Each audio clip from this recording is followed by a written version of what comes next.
They're feeling very patriotic at the Walt Disney Company suddenly. So what's going on? Well, get ready because celebrations are going to be underway in 2026 all across Walt Disney World and Disneyland throughout the summer. And folks, suddenly it's no bummer to be pro-America again. What's Bob Iger up to? Why is Disney doing this beyond just the 250th anniversary of America? We've got answers, and it has to do with those summer crowds.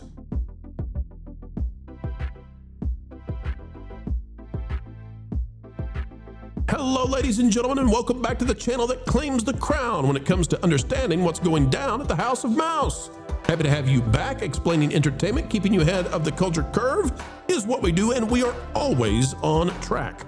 Ladies and gentlemen, click that like button. Let's dive into what Disney is up to with their return to loving that old red, white, and blue. Some of you are going to be mad that we said it that way, but folks, let's have a fun time. We'll tell you what's going to happen if you pay your dimes at Disney next summer when they're celebrating America once more. Folks, patriotism has arrived at the House of Mouse finally. Bob Iger is getting out his stars and stripes. And so we are going to, we're going to try to let you know what's really going on here. From the Disney Parks blog, October 20th was the release new Soarin across America debut at Disneyland and Disney World. Across America. Hope it's across all of America, not just those favorite places of Bob Iger, okay? Buckle up and get ready for takeoff. The fan favorite attraction, Soarin, will be receiving an all-new airborne adventure across the U.S. That's right, you'll soon be soaring across America at Disneyland Resort and Walt Disney World Resort, debuting summer of 2026. Look, they even got the eagle there. They are so darn patriotic. The new bi-coastal offering, which I've never heard that before, will showcase the United States from sea to shining sea, highlighting some of the country's natural beauty and iconic cityscapes. This will be brought to life with the iconic elements that make Soarin' unforgettable. The flight, the sights and score, and even the scents. Walt Disney Imagineering is hard at work capturing more than a dozen breathtaking locations for the new flight. I hope for Can one. I interrupt? Please. I'm guessing, I could be wrong, that this movie is going to be iconic. And magical. When they mention it twice in two sentences, you know it's got to be true. There will be magic by the end of the post. We can just about guarantee it on anything that Disney does. We hope, by the way, I would like to give them some suggestions. I hope they're going to do the Everglades. I hope that they're going to do the Smoky Mountains. Get up there to Glacier National Park. And you know what? Please give us what we've been asking for I don't know how many decades. Fly us straight into the nostril of old Abe Lincoln on Mount Rushmore. They're even bringing back Mr. Wahlberg. He's on there, and he's gonna tell you to put away those little beauties. Good to see him out there. We won't play it because I think it's got some audio there. That's not all, though, folks. Disney's doing a whole lot more. Out of the Boardwalk Times, ABC News Studios will present a 2-hour primetime special in June 2026 with the real-life spirit of iconic locales like New Orleans.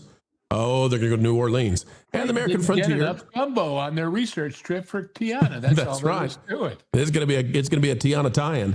Comes alive through the beloved lands of Disney parks, connecting audiences to the extraordinary people, places, histories, and traditions that make America unique. Going to put it on ABC News. Wait.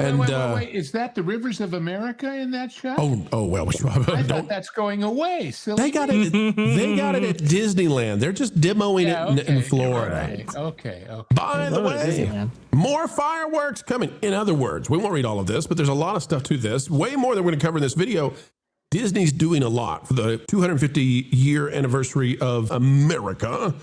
And Vash, I got to say, I'm a little bit of a cynic here. I get that Disney's going to celebrate America, and good for them. I don't want to take it away from them. But Vash, how were the crowd levels this past summer at Walt Disney World and Disneyland? How'd that go? Well, Walt Disney World, they were not so good. Disneyland, maybe a little better, but again, you have a lot of annual pass holders making up that attendance roster right there. But for Walt Disney World, not good. And I believe some of our intrepid reporters were actually there for some of the big holidays, including July 4th. That didn't go so well. By the way, the chat is correcting me. Patrick Warburton. Come on, bro. Get it right. Come on. It's Joe. Yes. It's Joe from Family Guy. It's Kronk. Come on. Squeak, squeak, squeak, squeaker. Sorry about that. Vash. Nice job, Bell. Thanks. Put those little beauties away. Hey, Vash, if we're looking at why Disney would be doing this, partly it might be because Disney needs to draw crowds next summer, and they're going to be Construction Wall Central Station. They're going to have all kinds of rides and stuff down. They don't want their attendance to be down. They can go up against Epic Universe this way because Epic Universe it doesn't have a good place for the 4th of July. I mean, you can't really do that in Mario. You really can't do that in Harry Potter, whether it's in the UK or France. It just doesn't have the same thing that Disney has with Main Street. Oh, wait a minute. Oh, I'll hold my horses. What do you got, If Lou? America is the melting pot of all of these cultures, whether it's England or France or the Nordic Isles of Isle of Berk or anywhere else, certainly Japan, why isn't Epic Universe a perfect place to do 4th of July? Well, because they haven't managed to destroy Main Street yet, and Walt built it, and it's all about America, Liberty Square too, and those are distinctly American. Now, yes, they destroyed a salute to all nations, but mostly America. Poor Sam Eagle, he's not there anymore, but there's still some stuff that's iconically red, white, and blue. I would present the following simple statement, which is Please. this. When Disney says, we're going to do a big thing for 4th of July, people say, oh, really? It's a big deal. When Epic says, and of course on 4th of July, we'll be doing things, you take it as a given. You assume they will. Of course they will. Yes. That's the difference. In this case, they're going to do a lot. But there's something here, Lou, that I think is very fascinating and speaks to the culture of America. In both California and in Florida, Disney is determined to do a lot for the 250th anniversary of the United States of America. Okay, good. We're happy about that. Great. But here's the thing, Lou. That would tend to mean to me that, oh, wait a minute, America's popular. We're not supposed to believe that. Remember, politics tells us that it's not. These are the dark days. This is when democracy is dying in darkness. Are they going to paint those fans in the queue for Haunted Mansion red, white, and blue? That's what I want to know. The giant utility fans, because there's no more Rivers of America. They may. Ron, what say you? Will this drive people to Walt Disney World if they go full-blown patriotic? I mean, there's certainly a chance at this, and I could be wrong, but I kind of think my former boss is the one that's in charge of all this, Ken Potrock. I think Indeed. that, yeah. So I don't know him very well, but I have met Mr. Potrock on several occasions, and he was kind of in charge of DVC. All of DVC when I worked for DVC. So that was a decade ago. But I will tell you this about Ken. I know this personally. He is actually pretty patriotic. So maybe that's why they specifically put him in charge of this. Maybe it might even be something he asked for, especially with the fact that he was, I believe he was the president of Disneyland before, and maybe he wanted out. I don't know.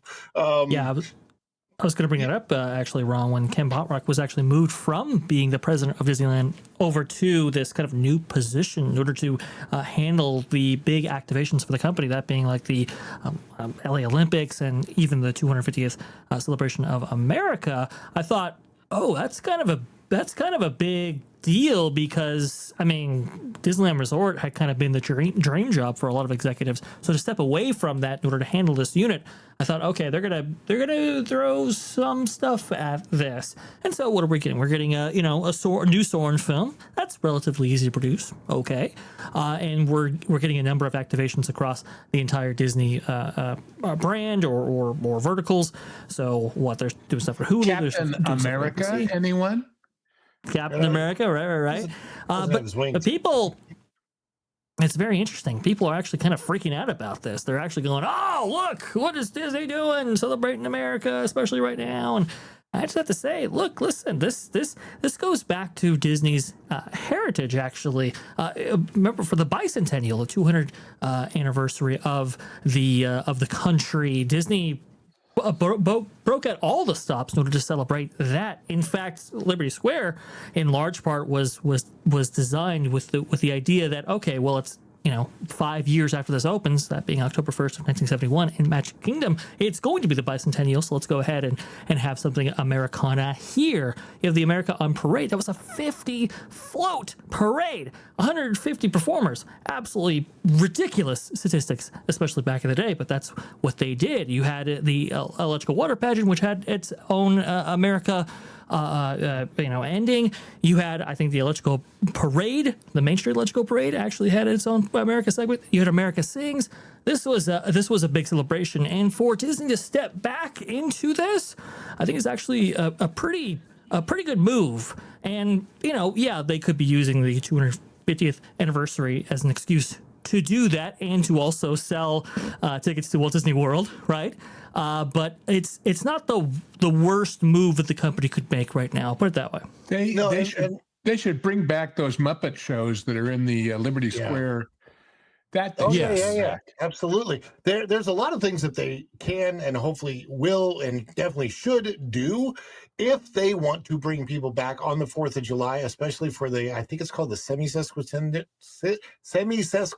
It's a very difficult word. You're such a sesquipedalian. Why do you have to be such a sesquipedalian on this show? Yeah, right. The 250th birthday of the United States. You sure you don't just identify as semi-sesquipedalian? I might. Anyhow, but if they want to see Walt Disney World, specifically the Magic Kingdom, busy on the 4th of July, they have to put the Americana back. They're taking it out. They literally have the rivers of America walled off right now, and that's all being destroyed. Tom Sawyer's Island is being demolished. So they're actually kind of getting rid of all the things that would attract people to there, specifically for the 4th of July. This has to be executed well, and it has to be marketed well. And if it's marketed well and executed well, and we still don't see the people coming back on the 4th of July next year, that's when we'll really, really know that Disney has a major problem, whether it's communications or whatever. But if they do this and it fails, it's bad. Yep. How long does it have to have an effect for it to have not failed, Ron? I mean, if great crowd for 4th of July weekend, but it doesn't persist or it doesn't precede. They need a good June. They need it from Memorial Day to 4th of July. They don't have to go all the way to Labor Day, August, whatever, but they need a good June and good middle of July. Yeah. Solid. Lauren, what's to say about the culture, though? You know, we're told over and over and over and over and over that, and we see the tumult, right, out there in the world. We see the No King stuff. We're told repeatedly that the U.S. is in a very dire place, yet Disney is going to attempt to inspire. And they're clearly seeing this as a positive consumer decision in the middle of the second Trump presidency. So what does this mean? What does it actually say about us as a market and as a society? Well, you praise when they do right, you criticize when they do wrong. This is dipping a toe into seeing, can we pivot a little bit? And if we do so, does it attract a market that's been tuning us out? So I have to applaud them for that. I'm curious to see what the reaction is. I think it's going to take more than that to earn back trust.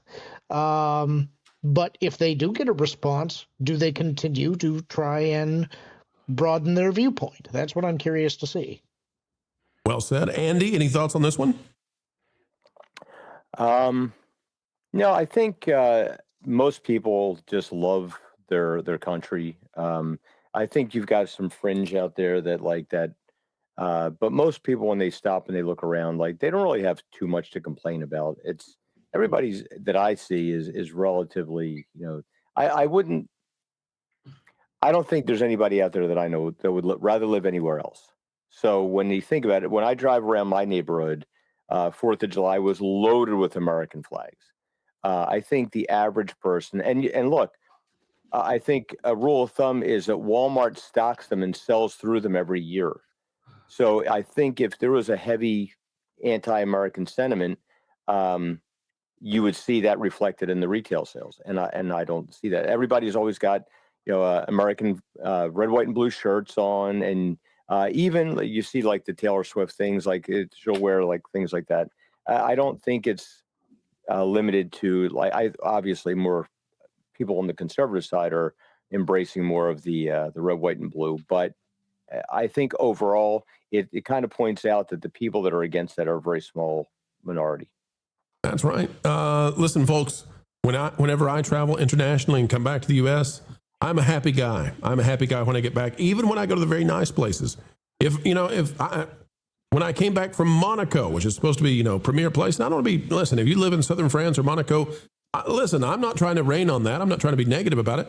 But when I come back to the U.S., I'm like, man, we have it great here. We have it great. And I know that's not everybody. I'm not saying that everybody's having that experience, but I want everybody to have that experience. Truly, 100%, authentically. I want you to have a great time. Disney wants you to have a great time, and they are going to ride on that red, white, and blue in 2026 in the thick of the Trump administration. That's their play to get crowds and audiences back into the House of Mouse, whether it's in Florida or in California. We'll see how it plays out. I think it's going to go well. I know you want more. You want more of the Pro Channel, folks, but we've got to head out the door for this video. But fret not yet, for more content is yet on the way. 3 times a day, thrice as nice, right here on the Pro Channel. Oh, what's that you say? You want more than that? Fine, we'll do 4. 4 videos. Well, yeah, that's happening. Folks, as you get ready to go, consider clicking the like button for us. It is a huge help. Also, like, share, subscribe, and click it to the algorithms. It is the notification bell. We would also love it if you could drop on down and give us a comment. We love hearing from you. And although we can't respond to every single comment, we often are reading them indeed. Folks, we would encourage you to consider subscribing to our partner channels, that Park Place, that Game Place, and that Pod Place. We love them all. We think you might too. Until the next time we have the joy of joining with you, keep learning, keep growing, and keep having fun. Jump into the water. Why listen to music made by people and companies who really don't like you? Check out Vacation Radio today and prepare for all new content made by the people behind the WDW Pro Channel. It's the place you need for all the music. That should be fun. Want it all, so I give them cannonball. Yeah! Hundreds of songs, every genre you can imagine. Listen live on YouTube and enjoy a set list that's always sunny. It's Vacation Radio. Arizona.